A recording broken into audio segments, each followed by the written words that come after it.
So what were some things that came to mind? Who wants to, a couple people can share. What'd y'all talk about? What'd you brainstorm? Develop interpersonal communication skills. How did you develop interpersonal communication skills? I worked at Walmart, so I would communicate effectively within the employers, whether they wanted to do their task or not. I would say like, hey, let's work together. So having to inspire other people at Walmart to do their jobs, effectively. Exciting stuff. Fantastic. One other one. Anyone at all? Yeah. Money handling, Okay. What did you do? I took money from people and I went for Okay. What else did you do besides that? Okay. How did you handle customers? How did you positively handle them? Okay. Fair enough. So I asked that question because it's not enough to just put on your resume something like handled cash. We want to connect our bullets. Essentially, we're going to do three things. So any bullet we have on our resume, and we'll start moving through a sample resume. Y'all have this. It is the first page. You'll see. Going to kind of move through each step. But there's three basic things you want to do with any bullet. And that's you want to explain not only what you did, but also what skills you gained and how you were effective. And there are a number of examples throughout that handout to give you some ideas of how you would do it, right? So I might say it provided effective customer service in a fast-paced team environment, right? Because then I'm tying in some of the skills that I gained as opposed to just necessarily mentioning I made a smoothie or something like that. Okay. I'm sorry, I worked at a smoothie shop as well. So, for your resume, we're going to move through the first page example. So it's identical to what you have down there. So what you'll notice at the very top, obviously, is your name. This will always be true. This will never change. It's one of those rules. Your name needs to be the largest thing on your resume. This seems super obvious, but I see literally thousands of resumes a year. It's just kind of an important thing to know. The other thing you might have noticed is you probably were trained or someone told you like, oh, you need to include your whole address. But for safety reasons and privacy reasons, no one is going to be mailing you something as their primary form of contact. So it's totally fine to just list your city and state or city, state, and zip, right? So Austin, Texas, totally fine. They don't need to know exactly where you live. The phone and email is realistically how they're going to contact you first. You'll also notice something totally optional you can include is a link to your LinkedIn profile or to an online portfolio. Why this could be helpful is if you have examples of your work and you're hoping for people to look at those. So it may not be relevant for you right now, but in the future, it's something you could include if you want people to look at those materials. Next, education is going to remain at the top of your resume at least until you graduate from UT. Because it's the most relevant thing about you right now, that you're at UT. That's why you can be an intern. So you'll note for education that we list the University of Texas at Austin. That's how UT likes to be designated, right? So don't forget the. Then you list Bachelor of Arts or Science in your major when you're planning to graduate. So for y'all, it would be May 2020, right? If you're a little off, that's totally fine. But for now, we are assuming May 2020. You can include other things like your GPA, minors, or certificates, but these are optional. So it's really up to you whether or not you think it's relevant and should be included. For the purposes of this kind of exercise or for the internship fair, it can be helpful to give us a sense of what you're doing outside of just your major. The next thing you're going to notice is that the experience section should ideally be the largest section of your resume. Right, so when we think about how you're using that space, experience of some kind just needs to be listed the most because that's really what we care about the most. So this experience section is a chance for you to help describe how you gained those transferable skills we just talked about. Now you'll notice this is a mock-up, right? So each of the bullets is actually giving you resume tips. The 5th and 6th page of this handout include 2 sample resumes with real bullets from pseudo-real people.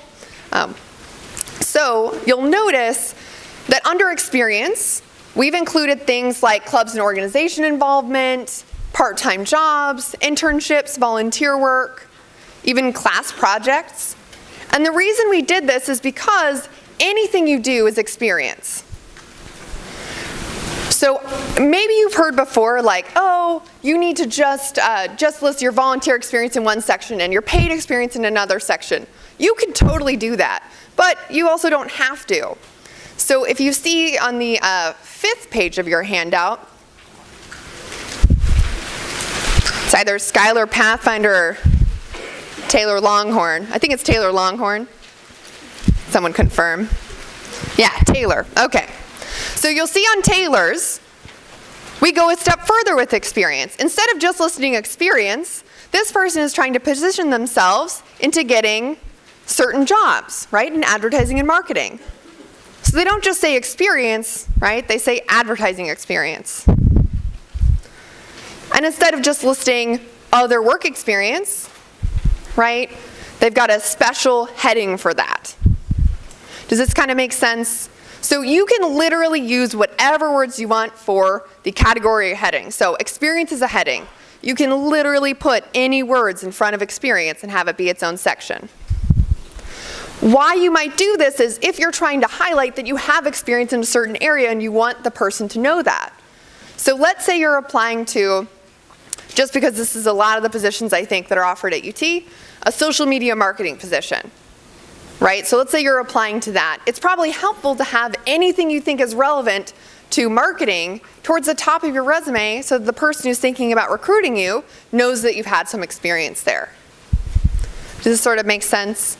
So anything you did for clubs and orgs in high school, right? Trying to increase membership, get people to come, raise more money, all of that is completely relevant and could totally go on your resume. Other things, generally your bullets should start with a strong action verb.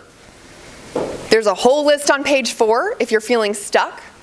Bullets aren't full sentences. So for example, if that bulleted area, if that was just a large chunk of text, I want you to ask yourself, how likely would I be to actually read that?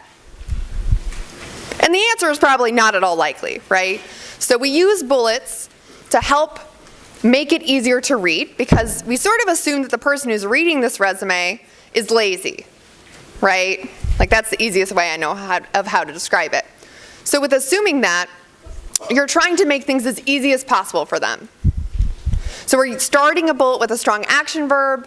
It's not necessarily a full sentence. And again, we're just trying to describe those 3 basic things. What did I do? What skills did I gain? And how was I effective? The how was I effective part can be hard. So it doesn't have to be in every position, but as much as you can quantify things, like for example, the number of people in your organization, the number of people you reached, any money you might have raised, those things can be helpful to, again, quantify your accomplishments and help someone know. Within each experience, it doesn't matter how many bullets you have, there's no magical number, just as many as you need to describe the experience. And you'll also notice I do encourage you to use dates. It's very helpful for us to know how long you were involved with something. I tend to recommend going month year to month year. It's up to you. You could use spring 2017 if you wanted to describe something. But again, just be consistent with whatever you choose. And finally, on the sample one, you'll see there's a skills section. Skills sections are totally optional. But I included it here just to highlight that a skills section isn't where you're going to mention all those lovely transferable skills we just talked about. A skills section instead is where you list measurable skills, things that often are called technical skills. That's why I've labeled that on the presentation. So they're generally proficiencies, your ability to use certain software or hardware programs, languages, those kinds of things. So avoid putting things like effective communicator, because ideally we want you to have described that throughout your resume. That you describe that in the individual positions you've held, as opposed to just kind of making a blanket statement about it. Any questions so far about the kind of basics of how to write a resume? Yeah? Like, as far as like city and state, that like I live here in the semester and I live like back home during the summer. Sure.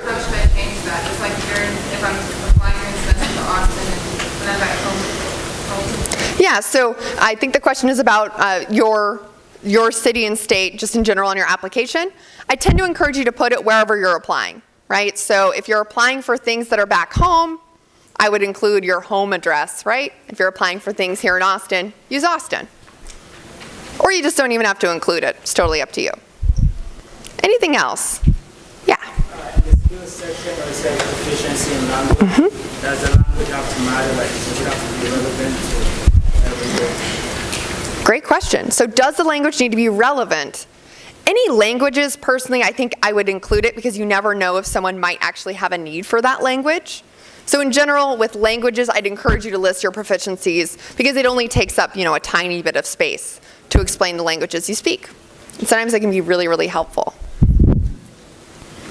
Okay, so that's the basics of resume writing. One thing to know, in case you find that the most relevant thing to the position that you're applying to is not the most recent thing you've done. So typically, resumes work in what we call reverse chronological order, which means most recent stuff comes first. So in case what's most recent is not most relevant, so maybe you did an internship 2 years ago that you